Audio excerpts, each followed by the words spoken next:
ఇంగ్లాండ్తో భారత్ 5 టెస్టుల సిరీస్ కు ఎంతో సమయం లేదు. దిగ్గజ ఆటగాళ్లు విరాట్ కోహ్లీ, రోహిత్ శర్మ రిటైర్ కావడంతో కూర్పు విషయంలో జట్టు మేనేజ్మెంట్ ఎలాంటి నిర్ణయాలు తీసుకుంటుందనేది ఆసక్తికరంగా మారింది. గత కొన్ని టెస్టుల్లో యువ ఓపెనర్ యశస్వి జైస్వాల్ తో కలిసి రోహిత్ శర్మ ఇన్నింగ్స్ ఆరంభించాడు. శుభమన్ గిల్ కూడా రోహిత్ కు తోడుగా కొత్త బంతిని ఎదుర్కొన్న అనుభవం ఉంది. అయితే ఇప్పుడు రోహిత్ లేకపోవడంతో ఒక ఓపెనర్ స్థానం ఖాళీ.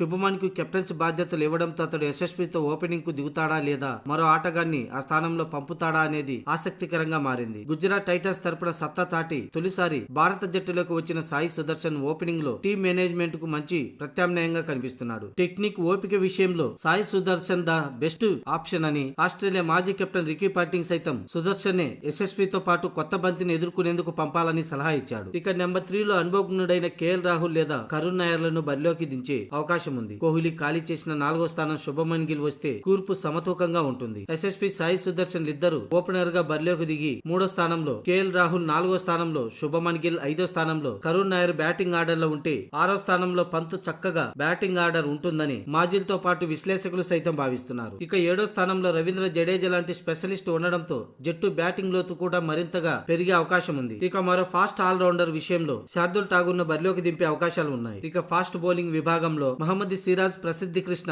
జస్ప్రీత్ బుమ్రాలకు ప్లేయింగ్ 11 లో ఉంటే తొలి మ్యాచే ఇంగ్లాండ్ పై టీమిండియా పైచేయి సాధించే అవకాశాలు ఉన్నాయని విశ్లేషకులు భావిస్తున్నారు. మొత్తంగా లీడ్స్ లో జరిగే ఈ తొలి మ్యాచ్ లో అంచనా ప్రకారం ప్లేయింగ్ 11 ఇది. యశస్వి జైస్వాల్, సాయి సుదర్శన్, కేఎల్ రాహుల్, శుభమన్ గిల్, కరుణ్ నాయర్, రిషబ్ పంత్, రవీంద్ర జడేజా, శార్దుల్ ఠాగూర్, ప్రసిద్ధి కృష్ణ, జస్ప్రీత్ బుమ్రా, మహమ్మద్ సిరాజ్.